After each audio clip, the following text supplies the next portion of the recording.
Hello everyone. Today I will tell you a story. The story is titled, Boy and the Times I Forgot to Turn on the TV. Please like and subscribe to my channel if you appreciate me. You can skip this if you don't and oppose. Like this video. Thank you very much. The story begins as follows. I never planned to forget the TV. It just happened the way small, human things do, quietly, without drama, like a sock slipping behind the washing machine. Evening arrived with its usual soft clatter. Keys on the table, shoes kicked off, a sigh released into the couch. The TV remote sat exactly where it always did, patient and rectangular, waiting to be pressed. I didn't touch it. Instead, I watched Boy. Boy is my cat, a small universe of fur and opinions. He has a face that always looks mildly curious, as if the world is a puzzle he's decided not to solve today. When I came home, he lifted his head from the windowsill, stretched one paw like a dancer warming up, and blinked slowly, the cat version of a hug. I answered by blinking back. We understood each other. Without the TV, the living room felt wider, like it had taken a deep breath. The sounds changed. There was the soft tick of the wall clock, the whisper of traffic far away, and the tiny click-click of Boy's claws as he hopped down to greet me. He circled my legs once, twice, then sat squarely in front of me, tail wrapped neatly around his feet. This was his way of saying, "You're home now. We can begin." I sat on the floor instead of the couch. That surprised both of us. Boy tilted his head, then approved by flopping onto his side, exposing his belly like a fuzzy comma. I knew better than to fall for the trap completely, but I scratched just under his chin, where he liked it most. His purr started low and steady, a small engine warming the room. The TV stayed off. Time did something strange. It slowed, but not in a boring way. It became thick, honey-like. Boy wandered to his bowl, ate a few bites, then returned to sit close enough that his tail brushed my knee. When I moved, he moved. When I stopped, he stopped. We were synchronized without trying. Later, when the sky outside turned blue-black, Boy jumped onto the couch and claimed the warm spot where the TV's glow usually landed. He needed the cushion, looked at me, and blinked again. I realized then that the TV had never been the center of the room. Boy was. The second night, I forgot the TV on purpose. This felt rebellious, like skipping a rule I had invented for myself. Dinner was simple. The dishes clinked softly. Boy supervised from the counter, his tail flicking with the seriousness of a manager on duty. When I carried my bowl to the living room, he followed, sitting across from me as if we were sharing a meal, even though his bowl was already full. Without the TV telling us what to feel, the evening made its own story. A moth bumped gently against the window, and Boy froze, pupils wide, body low. He became a statue of intent. I held my breath, not wanting to break the spell. The moth eventually flew away, and Boy relaxed, slightly embarrassed but still proud. He glanced at me, as if checking whether I had seen his bravery. I nodded. He accepted this praise. We played with a piece of string.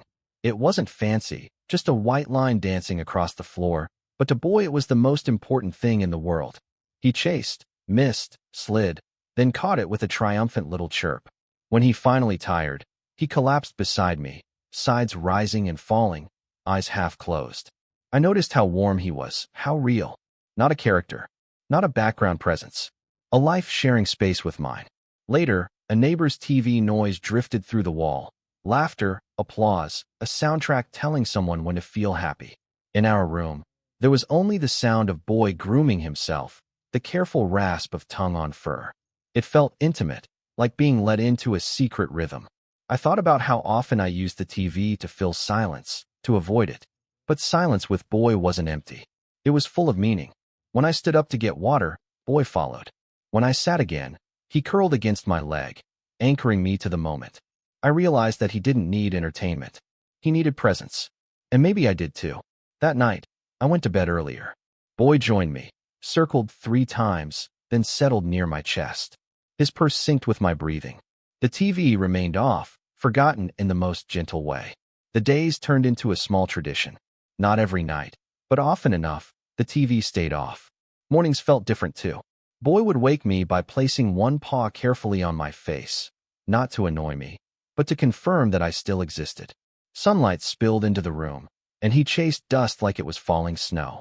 I began to notice things I had missed before. The way Boy preferred the left side of the couch in the afternoon, the exact sound he made when he wanted water refreshed, the thoughtful pause before he jumped. I talked to him more. He answered in blinks, meows, and slow turns of his head. We were building a language made of attention. One evening, I turned the TV on out of habit. The room immediately shrank. The light was harsher. Boy watched for a minute, unimpressed, then walked away to sit by the window. I turned it off again. The room relaxed. Boy returned, satisfied with my choice. I understood then that forgetting to turn on the TV wasn't about rejecting technology. It was about remembering connection. Boy didn't care about the screen. He cared about me being there, really there. And in giving him that, I found myself more present, more patient, more alive. Boy in those nights without the TV taught me something simple and powerful about modern life. We live surrounded by noise, screens, and endless content, yet we often miss the quiet relationships that truly ground us. Animals don't ask for perfection or constant stimulation. They ask for attention, consistency, and respect. When I chose to be present with Boy, listening to his purrs, noticing his habits, sharing silence, I learned how healing that presence can be. In today's fast-paced world, we can apply this lesson by intentionally creating small, screen-free moments. Put the phone down while your pet sits nearby. Notice their expressions, their moods, their trust. These moments build empathy, patience, and emotional balance.